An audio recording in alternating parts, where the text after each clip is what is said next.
Today we're talking about the coronavirus, and so we have to start off with a little definition. Anybody want to define what the coronavirus actually is? I'll take a stab at it. Ooh, go for it. It is part of a larger family of viruses that causes illnesses related to, or it feels kind of like you're having the flu, but it's not quite that. And like SARS was technically in this bracket, and it's a zoonotic. I think I'm pronouncing that right. Yes. But essentially it means that it's a type of illness that's transmitted between animals and people. And a lot of times the diseases that animals carry do not harm us or can't be transferred. And there's several known types of coronaviruses, but they just haven't infected humans. It's pretty good. And I'm impressed. And what is it, apart from that kind of classification, what's it look like? What's it do? I am not maybe under a microscope it looks like a spore. No, not what does the virus look like? What does it do to... Sorry. I'm not asking you to do that. Dave, why don't I share to our audience what are some of the common symptoms? There we if that go. is what you're It looking looks for. like a spore. It looks like a little worm. Yeah, and, it's wriggly. No, it really is an infection of respiratory, symptoms: fever, cough, shortness of breath, breathing difficulties.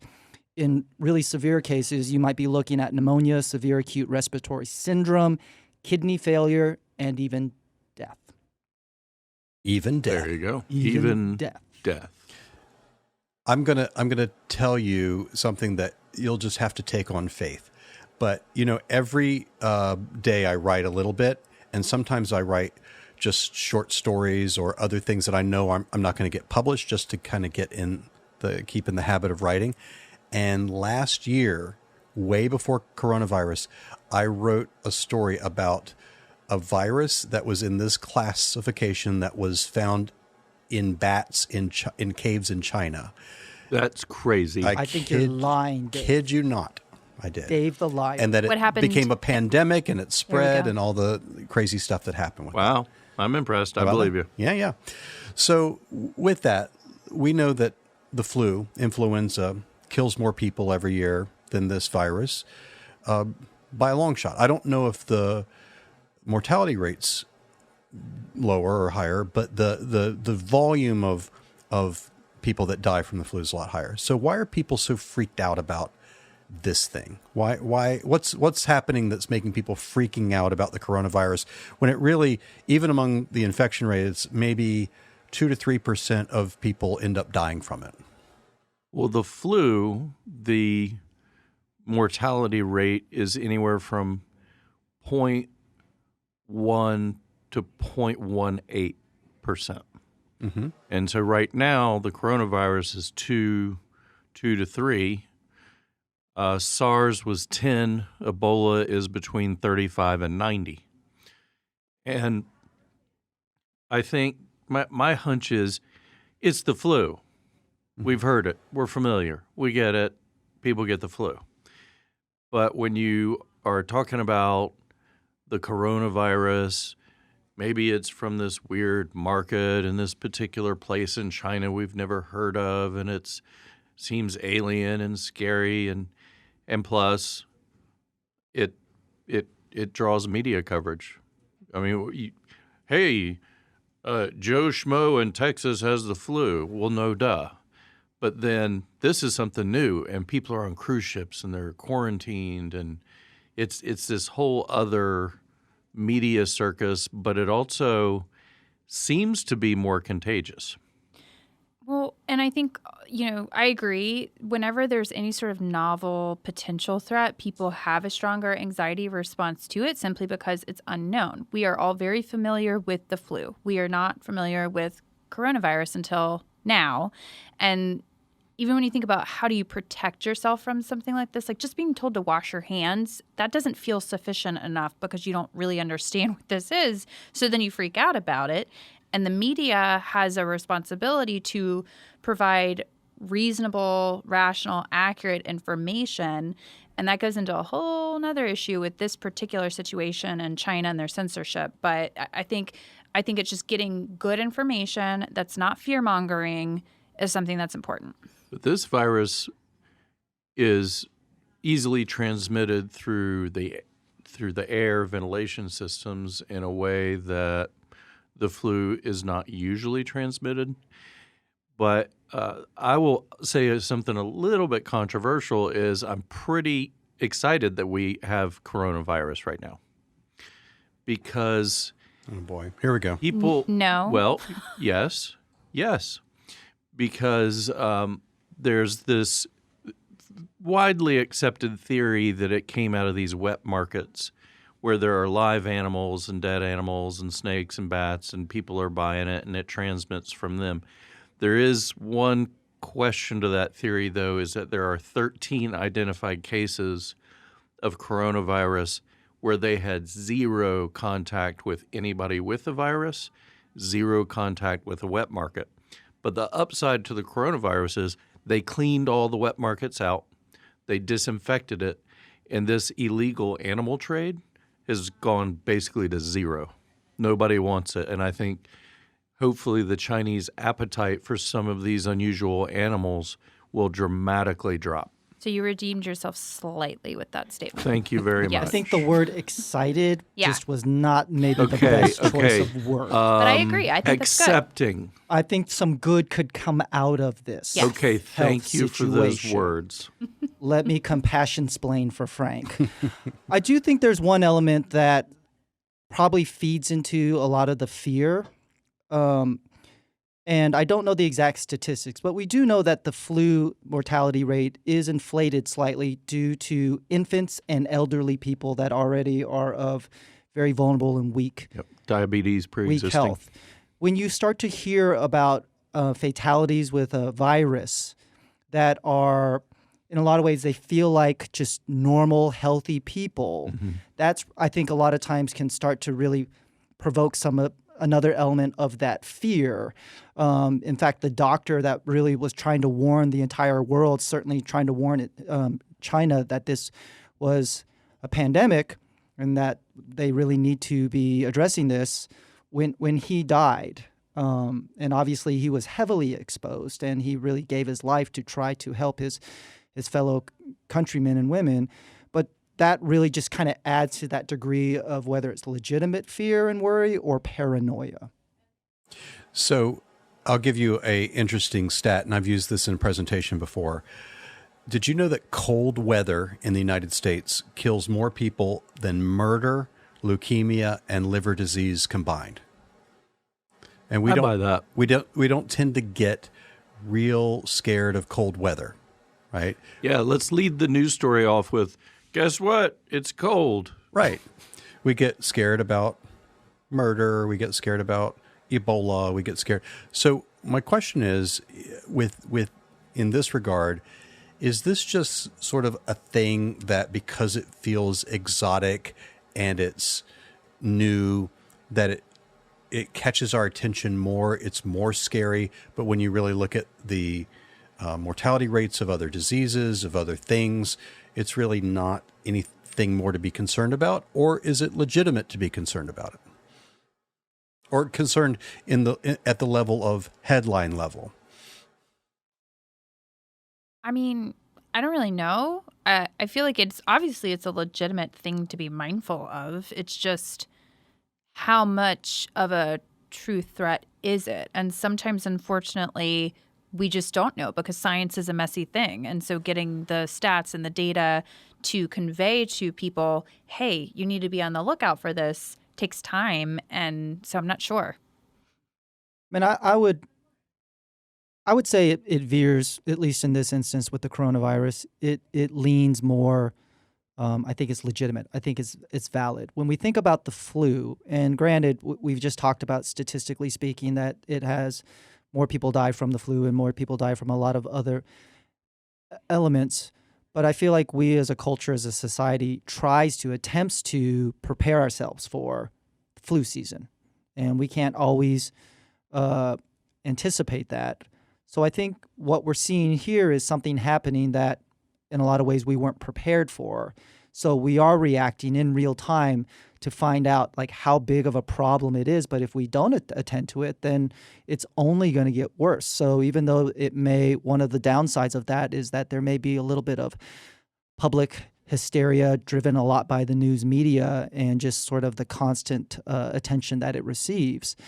I think it's better to respond and really try to contain, and then find out it's not as big of a deal that maybe some of us were led to believe, than to take a more casual approach, which is not, I know that's not what you're advocating for, Dave, only to find out that this is a much bigger, and that we could have been more responsive and we weren't. You know, there's always this danger that if governments or organizations or individuals underreact to something like this, that the virus spreads more, it gets more out of control, it worsens. Is there the opposite danger of overreaction? And if so, what is that? What is the danger on that side of it?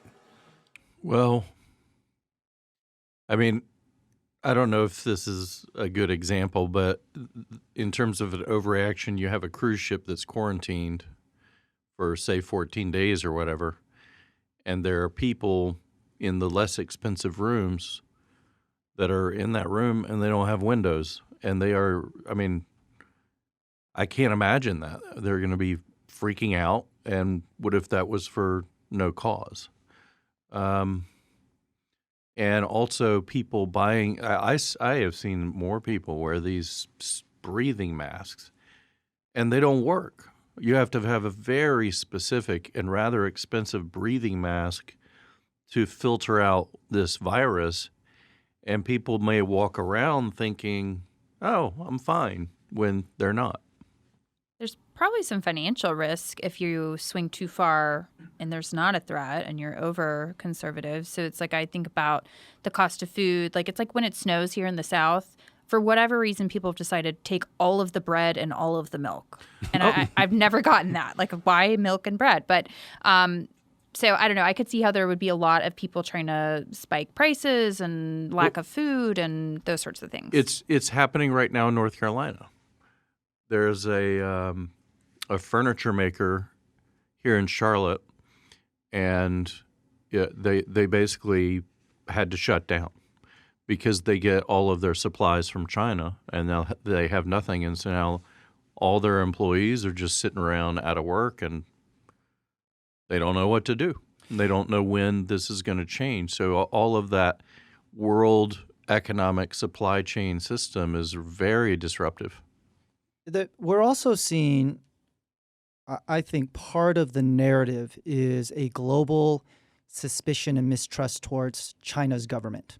Yes. And so a government that is notorious for not being transparent, not being humane, and I apologize if anybody is offended by that, but that really is kind of China 101 right now when it comes to their government. And so even their own people are very suspicious of how they're handling it, what information they were given. And so that just sort of, that grows. It's not just the coronavirus, it's where it happened and the governing body that really is in place to address it. I think there's a lot of people that fear that they under-responded and now they're overreacting and they just don't feel like they've maybe found that sweet spot where they're being very thoughtful and informed about how to address the coronavirus. I'll also add, in terms of the economic part, I was listening to a story about Hong Kong, and basically everybody said just don't even bother going to Hong Kong. The entire city is just shut down. The stores are closed. There's nothing. The coronavirus isn't there, I don't think, but the whole island's just done. So, question about that. Do you think some of the reaction is directed at China's government per se, and all that you said about it, like suspicion of their transparency, how they, human rights record, et cetera? Or do you think that there's a little xenophobia mixed in there? Because we know that tends to happen during any kind of time when people feel at risk. People get much more suspicious of people who are different from them. Do you think that's in the mix here at all? I think that's true for Ebola, for sure. Mm-hmm. Well, what about this, though? I think it's true for here. Yeah. I've heard stories about like the taxi driver in California who people wouldn't get in the car with him because he simply was of Chinese descent. Right. So it's absolutely something that is Yeah. relevant. I would agree with that. Oh yeah, I totally buy that there's some xenophobia. When you think about and our illustrious colleague Frank Gaskell, many of time has made a joke about Asians and dog meat, that there is just some association of, if this is a disease that talks about from animal to human, spreading, that there is some element of humor that really sort of dehumanizes Asians in that regard. Well, that's why, out of respect for you, Jonathan, my utmost, utter respect for you, prior to the Shrink Tank podcast, I took my breathing mask off to be near you. There you go. And what Hutterly is not disclosing is that he often makes jokes Right. about dog meat. So, I'd say but he's allowed to. I'd say the because- per capita number of Asian jokes in that office comes from one source more than the other. Nah. Well said, Emma Kate. Yeah. I feel like I'm being attacked by white privilege Oh all of a sudden. no! Here we go. So, not just with this particular virus, but in general, do you think that these pandemics are going to get worse, better, stay the same? We've had them forever. If you look back through history, there have been these big pandemics that wipe out lots of people. We know that there have been a lot of people in infectious disease circles that have been ringing the alarm, ringing the bell, that were not well prepared for these kinds of things. But do you think, all things considered, this stuff is just going to be as it has been in history, or do you think there's a likelihood that they could get worse or even better? I think it's going to get much worse. Why? More people, closer proximity. More global travel. Yeah, more global travel. Also, sort of an increase in the homogeneity or the sameness of these large populations. And the way you reduce certain sicknesses and viruses and diseases, you want to increase heterogeneity, or you want to increase difference. So the sameness in our world is getting worse and worse. I think it'll be a little bit of both, truthfully, because I could see how, yes, there's a higher potential now for the creation of superbugs, just given the overuse of antibiotics. But at the same time, this is what China has done is the largest quarantine ever. And to take that sort of step, I haven't heard of anything like that. And we do know that medicine and hygiene and just general cleanliness, people are more aware of the fact that, oh, this could happen. So let's attempt to cough and cover our mouth, just as Dr. Gaskell did. So, but taking steps, I mean, it's important. So I think it's going to be both.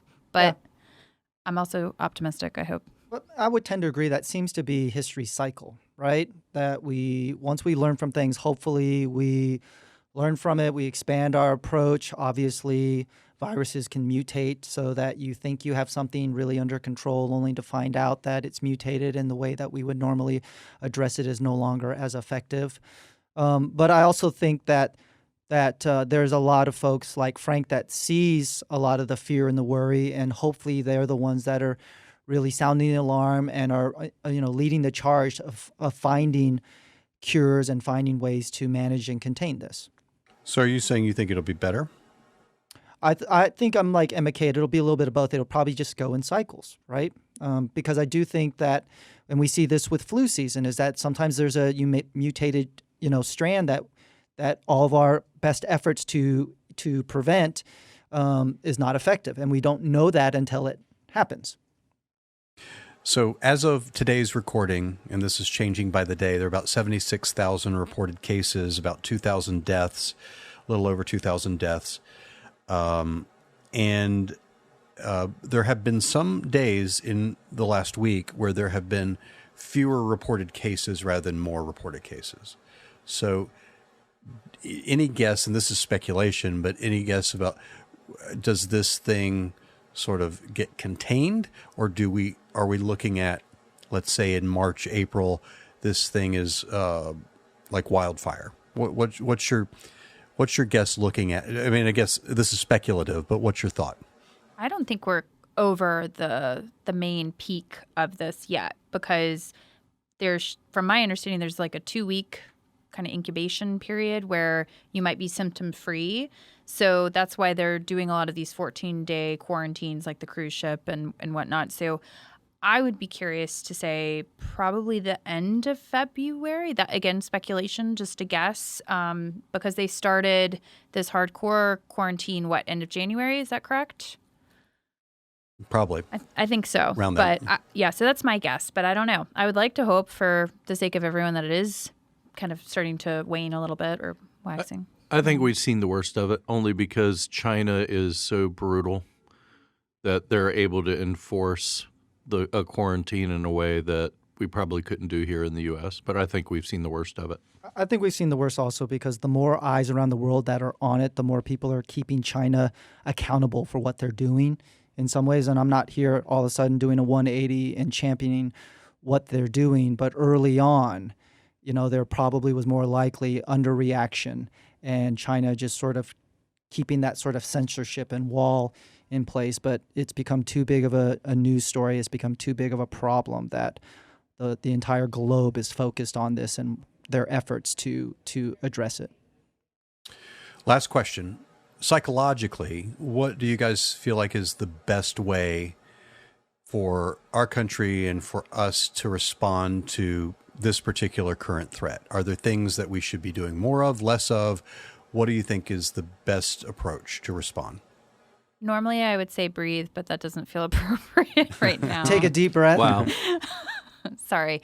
I would try to reframe things and ask yourself, what are the odds that that's actually what I have? So if you start to feel flu-like symptoms, it is possible that you, especially if you have traveled to China. However, asking yourself, okay, well, what are the odds that's really what it is? So just having some challenging statements to yourself if you are having fear over those things.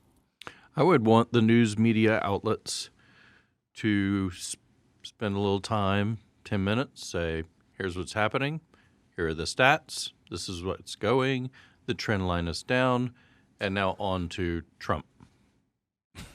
And now on to Trump. Yeah, that'll help them feel better about the world. Very soothing. I do think, though, that psychologically there is a strong argument to be made to limit your fixation on the news cycle. I mean, the news cycle, by and large, is designed to unintentionally provoke fear and paranoia, negativity. Fear sells more than positive or happy stories.